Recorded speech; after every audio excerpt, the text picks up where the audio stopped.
เรื่องก่อเจดีย์ทรายถวายเนาะเนาะก็จะมีอยู่ในพระไตรปิฎกคืออัปทานเมื่อนี้ก็ยังมาว่าเรื่องกันได้ซื้อผู้อุปถัมภ์เพิ่มทรายอุปถัมภ์คำทรายอุปถัมภ์ทรายเข้าวัดเนาะมีบัดวัน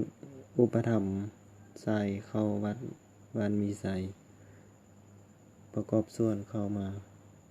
อีกเนาะมีอันไม่ออกโยมแม่เจเอียนสาย1รถมูลค่า 600,000แล้วก็มีโยมแม่เลื่อม1รถแล้วก็โยมแม่เจงาเทพธิดาสาย1รถแล้วก็สายมีสายบุญมีสายบุญบ้านมีสาย1รถอุปโมทนาสาธุ